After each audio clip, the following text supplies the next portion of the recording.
You don't feel lost because you lack direction. You feel lost because too many directions make sense. That is the part nobody talks about. Not the emptiness of having nothing to move toward, but the overwhelm of having too many things that all feel genuinely, deeply real. There is a version of you that could disappear into books and ideas for the rest of your life and feel completely satisfied. There is a version that wants to build something tangible, something that exists in the world with weight and form. There is the version drawn to people, to understanding them, to the strange and intricate ways they think and feel and break and recover. And none of these pulls on you weakly. They all pull with the same quiet, insistent force. So you stand there, not paralyzed by emptiness, but paralyzed by fullness. And the world, which expects you to have chosen by now, reads your hesitation as confusion, as a weakness, as a kind of failure to understand yourself. But what if it isn't? What if the very thing that makes choosing so difficult is also the thing most worth understanding about how your mind works? The pressure to know one's direction arrives early in life. From the first time a child is asked what they want to be when they grow up, the social architecture around identity begins to demand a single, coherent answer. Choose something, commit to it, narrow yourself into a defined shape. The world, it seems, functions more comfortably when people are legible, when their ambitions fit into recognizable categories, when their paths follow predictable trajectories, when their sense of self can be summarized in a sentence. And so most people learn, gradually and without realizing it, to suppress the parts of themselves that resist this narrowing. The interests that drift, the curiosities that multiply, the unsettling awareness that the self contains more than any single direction can hold. For some people, this suppression is relatively painless. Their inclinations converge naturally toward a particular domain, and the process of specialization feels less like restriction and more like coming home. But for others, and this is not a small group, the opposite experience unfolds. The more they try to narrow themselves, the more they feel they are cutting something essential away. They move toward one path and immediately become aware of what they are leaving behind. They develop a skill and find themselves drawn, almost involuntarily, toward an entirely different one. They read deeply in one area and discover that it connects, unexpectedly, to something they had explored years before in a completely different field. Their mind does not move in straight lines. It moves in patterns, in networks, in constellations. This is where the story becomes more complicated, because the experience of scattered curiosity, of what might look from the outside like an inability to commit, this is not simply a personality flaw or a failure of discipline. It reflects a genuinely different cognitive orientation, a different relationship to knowledge, a different strategy for navigating complexity. Cognitive research has long distinguished between two broad modes of learning and expertise. One is depth first, the systematic excavation of a single domain, going further and further down into the details of a narrow subject until mastery accumulates layer by layer. This is the mode that produces specialists, surgeons, mathematicians, master craftspeople who have spent 10,000 hours perfecting a single technique.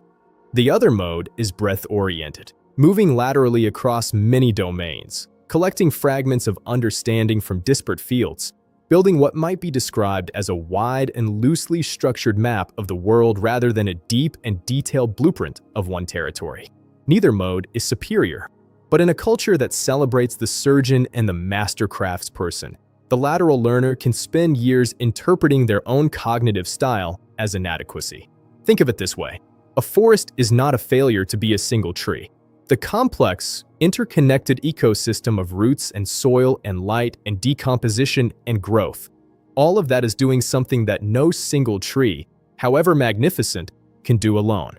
A person whose mind functions like an ecosystem, drawing connections between general ideas, translating insights from one domain into the language of another, recognizing patterns that only become visible when you hold many things at once, is not a person without direction. They are a person whose direction requires a different kind of map.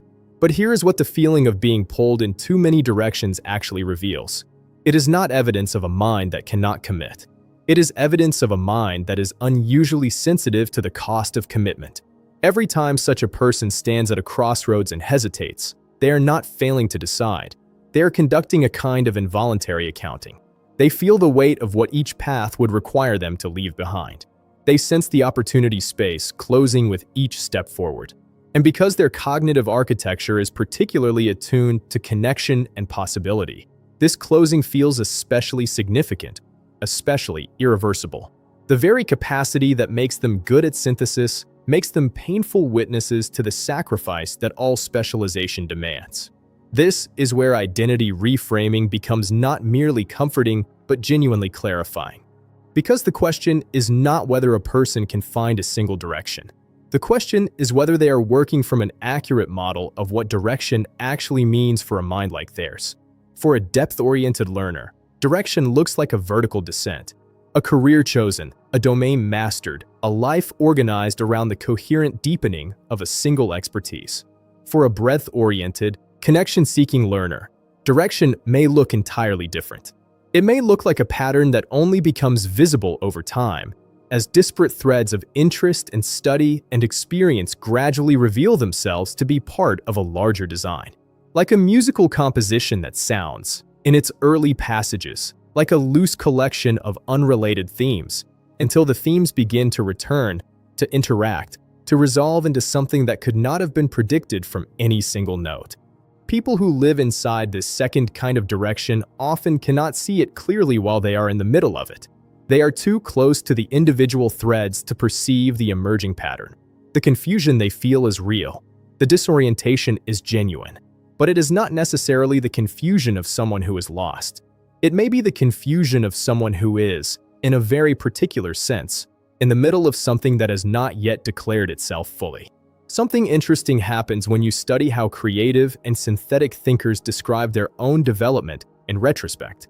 Again and again, they describe periods of apparent wandering, years spent moving between fields, accumulating knowledge that seemed unconnected, following interests that made no obvious career sense, which later revealed themselves as the precise foundation for their most original contributions. The wandering was not a detour from the work. It was the work happening in a form they could not yet recognize. The synthesis was assembling itself beneath the surface of what looked, from the outside, like indecision. There is a concept in navigation called dead reckoning, the practice of estimating one's current position not by visible landmarks, but by calculating forward from a known starting point, using speed, direction, and elapsed time. Before GPS, before satellites, before precise instrumentation, sailors crossed vast and featureless oceans using this method alone. They could not always see where they were going, but they were not drifting randomly. They were reasoning forward from accumulated evidence, trusting that the position would clarify as the journey continued. A person navigating a life that refuses to narrow itself into a single clear direction is doing something not entirely unlike this. They are not without movement. They are not without judgment. They are reasoning forward through uncertainty, gathering experience and knowledge and connection, trusting, sometimes with great difficulty, that the pattern they cannot yet fully see is nonetheless being assembled. And so, returning to that original feeling, that particular weight of standing in front of too many real possibilities, all of them pulling with equal and genuine force. The frustration of caring about too many things. The exhaustion of a self that will not simplify on command. Perhaps that experience is not a problem waiting to be solved. Perhaps it is a description of how a certain kind of mind actually works. One that builds meaning laterally rather than vertically, that finds its coherence not in narrowness, but in the discovery of unexpected structure across wide and seemingly unrelated terrain. The feeling of not having found a direction may sometimes be the feeling of a direction that is not yet finished forming. Not a verdict on a life, but a moment inside one, dense with possibility, uncomfortable with uncertainty, and quietly, patiently, assembling itself into something coherent. That may not resolve the tension entirely, but it changes what the tension means. And sometimes, understanding what something means is the beginning of being able to live inside it with a little more ease.